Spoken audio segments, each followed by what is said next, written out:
Hey guys, this is Nelson with UTG, and I'm going to be changing my handguard for my PCC from this UTG. It's a lightweight, it's a key mod, to a Coda Evolution, and it's going to be a carbon fiber handguard.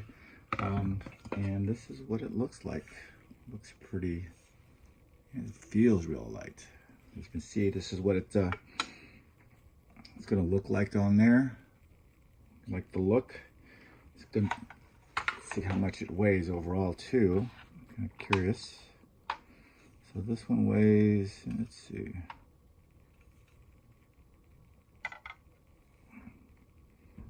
Wow, 7.5 ounces. And that's with all the nuts, and the screws are all in there. So I'm interested in how it all is going to look and feel when I put it on there. So see how it goes. So I've broken it apart and taken out my old handguard. So this is the handguard, and barrel nut is 3.2. All the screws, I'll add that on there too.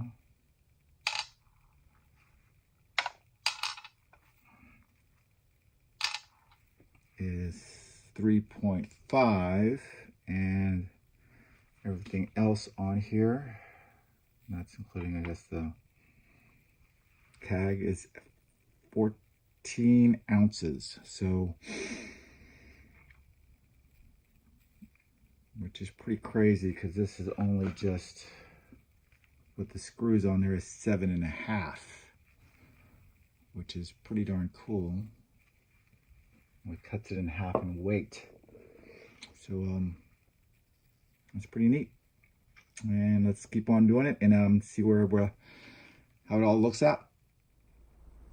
Hey guys, this is Nelson with UTG, and just want to give you some update on my Coda Evolution handguard that I had installed, and just give you some insight as far as what you just a couple extra things, some information about installing it and just my opinion of it. And I'm gonna probably show you right at the end of this video my first time using it on a USPSA match in Kentucky. You know, comparison to my old handguard. First things first though is when you buy this, this is a 15-inch handguard, carbon octagonal shape. As you can see in the top, there's this, I don't know if I'm putting it in right. There's the M-lock rails are through in the bottom. Well, because I figure I can put my tag on here and probably put sights if I need to, or like an extra Picatinny rail to hold any sights if I want to in the top, and everything else is smooth on the top. I've seen both versions where they put it in the bottom, the smooth side, or and this in the top. So whatever works. For me, it made more sense just to put the smooth side on the top end over there. So when they ship this to you, and I've got mine from Mounting Solutions Plus, they're out of Miami, Florida. Very fast shipping. Prices have gone up, but you know, I was just impressed with their shipping and just how they got it to me pretty quick. And the first thing you need to probably get is a 1 1/4 inch jumbo Crawfoot wrench, which is one of these things. So if you don't have one of these things at home, go ahead and get an eBay. That's probably one of the pet peeves I have, just you know, some other handguards I've gotten or bought from other companies. You know, they kind of supply this stuff. You know, this is a 200 and plus handguard. It would have been nice just to have a better tool. This did okay, but it was not, it kept on slipping a little bit. So just to you know, get it in the torque wrench on there, it kept on slipping. So it was not as a precise fit as I'd like to help tighten this onto here. So definitely I got this from eBay for 10 bucks. So I mean, it did the job, but it was probably not as precise as if they had their own tool that came along with it. So that was one thing that did not come with it. So I had to wait another couple of days just to get that clawfoot wrench on there. As anything else too is it's you will notice that from here, I'm going to show it closer here, there is a gap. You have to have a gap between the handguard and the upper and lower receiver over there. See there, there's a little gap in there. I initially put it in flush, figuring that it would be fine. But if you do put it flush, you will not be able to get your receiver to break open, to get open over there. So it would just not have enough clearance on there. So you do have to have that little gap in there, you know, like a millimeter gap in there. You know, if you're one of those guys who are just kind of really finicky about things have to be flush, you know, this is not, it doesn't bother me too much. But other than that, the installation was pretty good. You know, just adjusted that and moved it up a little bit, and you know, it's perfectly fine.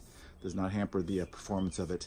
The other thing was the, you know, my original handguard was about 14 ounces. So, and that was with the CAG on there from Bravo Company. And it was a good solid piece of, you know, from UTG Leapers. Was their lightweight handguard. This one they say was 7.3 ounces. When I weighed it, it was 7.5 ounces, but it's, you know, it's not like a super accurate scale. So you know, it's a good, this half a pound, you know, makes a big difference. Yeah, it does. It actually did make a big difference. It's considerably a lot lighter than what I previously had it, and you know, really it makes a big difference on there. When I shot it first time on a match, the weather conditions were pretty bad. It was actually drizzling, kind of cold, so it was it drizzled quite a few times. So, you know, to get the handrail wet, the handguard wet, and it did pretty well. You know, I didn't lose any grip on it. You know, didn't loosen up or anything like that. But overall, it, you know, I was kind of pleased with it. And you probably see some of my other videos as far as another match here in Mid-Carolina. I actually grounded my barrel right in the ground, and you know, the barrel did fine, the handguard did fine. You know, there was didn't come loose or anything like that. And probably see one of my other videos, like how I grounded my barrel, and just, you know, everything was still functioning and working after the match. So, you know, it's pretty durable. So, you know, it's right now, I think it's around $250-ish there-ish. But is it worth getting? If you are, you know, just slowly building up your PCC, yeah, I think it's worthwhile if you're trying to lighten the front up. You know, it makes a big difference from an aluminum handguard, and the feel as well is it's nice and smooth. It's like the original one was there's some sharp edges. This one definitely a lot smoother. Indexing was a lot. I used my I used this M-lock here just to index my finger. So that's where I'm gonna, like, hey, that's where my finger is gonna stop and go out. So that's where I index my finger now instead of the CAG. So that kind of helped me out a bit. So trying to keep it all a little streamlined and lightweight. And you know, overall, it's I'm so far pleased with it. So for the 2 times I've used it in a match. So hope you enjoyed the video, and send me a message or a follow, like, subscribe, to see if it's is there anything else you had questions about my PCC. Other stuff I want to do with it is, you know, it just, who knows what else there is to put on there. You know, try to keep it minimal, not to add as much weight on it. You know, probably do another video on some other stuff on there. But hope you enjoy the video and watch the how I do my match. Not probably my best performance, you know, considering the weather was it was windy, it was raining. We had a lot of people drop out because the weather was just so terrible. But you know, I just stuck with it like anything else. That's, you know, have a lot of fun shooting. So we're like, hey, we're out here, might as well just go shoot. And you know, it just showed me the performance, how this did overall, and I like it. So thanks, and enjoy out there, and keep on shooting, and let me know if you have any questions. Bye. This stage is from my pints hockey match, and as you can see, it was raining and windy, so held on to the handguard real well. No problems, no issues there.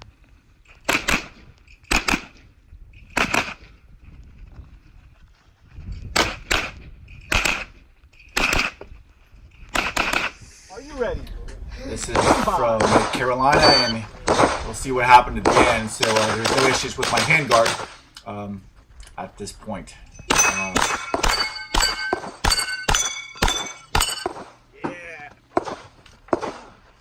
Jammed that barrel into the ground. Finish. Handguard held okay.